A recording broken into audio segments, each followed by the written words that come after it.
Assalamualaikum warahmatullahi wabarakatuh. Perkenalkan, nama saya Desi Airumawati dari BPKH 2A NIRM 04031936, mata kuliah Komunikasi Penyuluhan dengan dosen pengampu Bapak Andi Parnain SST MIKOM.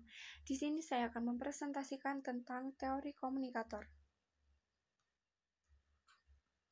Terdapat poin-poin dalam teori komunikator. Yang pertama yaitu teori Trice. Dalam teori Trice terdapat 4 karakter. Yang pertama yaitu conversational narcissism, yaitu kecenderungan cinta pada diri sendiri, cenderung mengontrol dan mendominasi arus percakapan, bahkan tidak responsif terhadap orang lain dan tidak peka terhadap orang yang diajak berkomunikasi.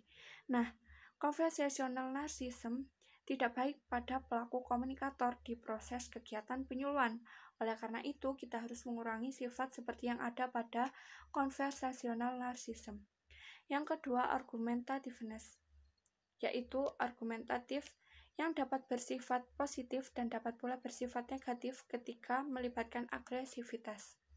Yang ketiga, social and communicative anxiety, yaitu kecemasan berkomunikasi terkait dengan penghindaran sosial, kecemasan secara sosial, kecemasan berinteraksi, dan sifat pemalu.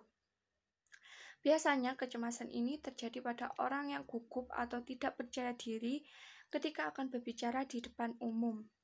Yang keempat, trait faktor model. Model ini terdiri atas seperangkat sifat-sifat umum yang dapat menjelaskan sifat-sifat lain dan perbedaan-perbedaan individu. Terdiri atas 5 hal. Yang pertama, kecenderungan merasakan emosi yang negatif. Yang kedua, kecenderungan suka berkelompok. Yang ketiga, kecenderungan reflektif, imajinatif. Yang keempat, simpati dan suka membantu orang lain. Dan yang kelima, disiplin diri.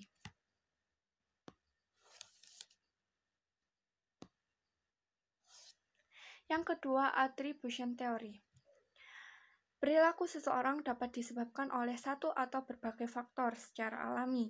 Kita akan menilai faktor penyebab perilaku seseorang dengan melihat konteks atau situasi di mana perilaku itu terjadi. Di samping itu juga berdasar persepsi, orang sering bias dan tidak logis dalam menarik kesimpulan penyebab perilaku seseorang, karena hanya didasarkan pada tanda-tanda yang nampak dan faktor emosional.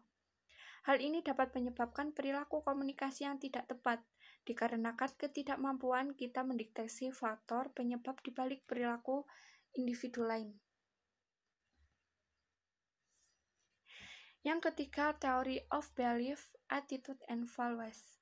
Belief merupakan keyakinan-keyakinan kita mengenai diri kita dan kaitannya dengan segala sesuatu yang ada di dunia ini.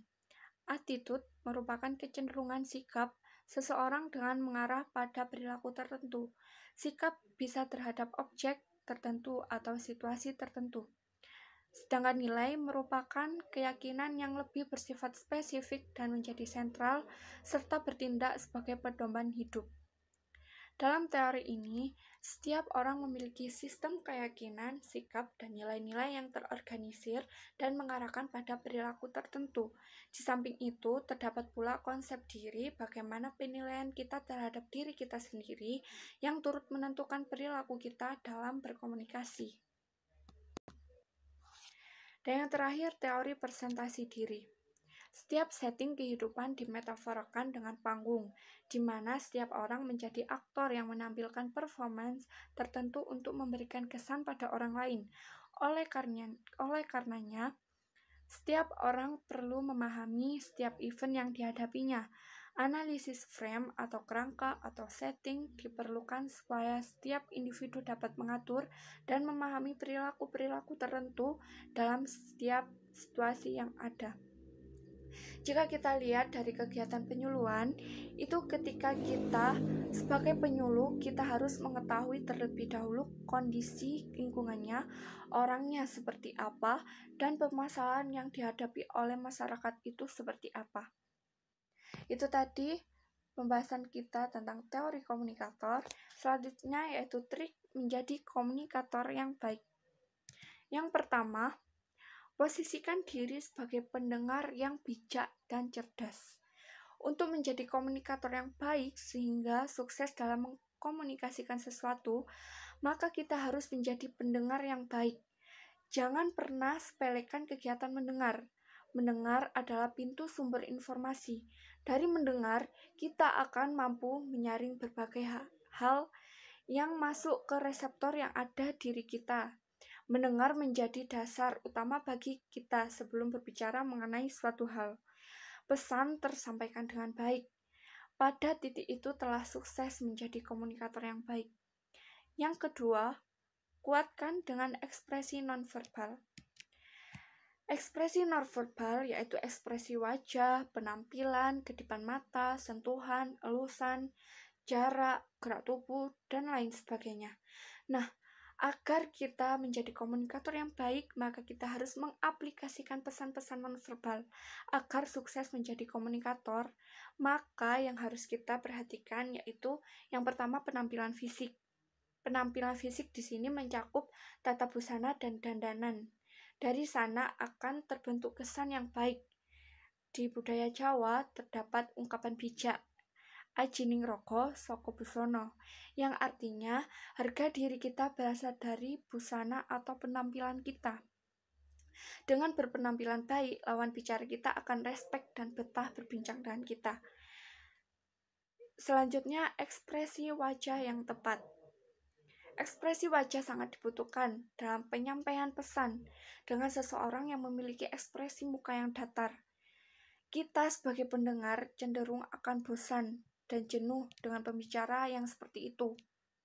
Pendengar akan lebih tertarik pada komunikator yang ekspresif, yakni komunikator yang pandai memainkan emosi pendengar dengan bekal perubahan pada mimik mukanya sesuai dengan kalimat-kalimat pesan yang keluar dari mulutnya.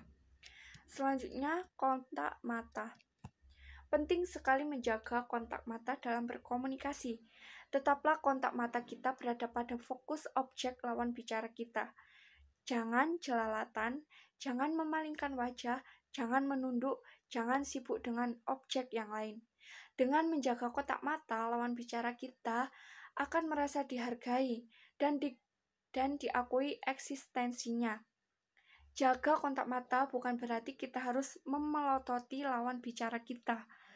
Namun, jaga kotak mata berarti tetaplah berkonsentrasi secara pas, tidak berlebihan, pun tidak cuek kepada lawan bicara kita. Selanjutnya, posisi badan. Ketika kita sebagai komunikator, sebaiknya benar-benar mengarahkan posisi tubuh kita sepenuhnya kepada lawan bicara. Tidak membelakangi lawan bicara, tidak hanya menolehkan leher dan memutarkan pinggang sedikit ke arah lawan bicara, namun benar-benar posisi tubuh kita mengarahkan kepada lawan bicara. Selain keperluan teknis, kelancaran transfer pesan, posisi tubuh seperti itu juga tentang tata krama dan kesopan santunan. Selanjutnya, sesuaikan isi pesan dengan konteks, tempat, dan komunikan. Untuk menyampaikan suatu pesan yang akan kita sampaikan ketika berkomunikasi. Ketika kita berkomunikasi di forum petani atau nelayan, tentu akan berbeda dengan ketika kita berkomunikasi di forum yang diikuti oleh para dosen. Jangan sampai ketika kita berbicara dengan petani atau nelayan, kita menggunakan bahasa-bahasa ilmiah dan bahasa-bahasa teknis atau asing yang sulit dimengerti oleh para petani atau nelayan. Karena itu akan menimbulkan kesepahaman yang sulit tercapai dan komunikasi pun tak sukses. Dan selanjutnya, jangan takut berbicara. Komunikator adalah pembicara. Tentu ia harus berani untuk mengeluarkan pendapat dengan berbicara. Banyak orang yang takut berbicara karena cemas akan salah dan disalahkan. Benar salah itu belakangan. Yang penting berbicara dulu.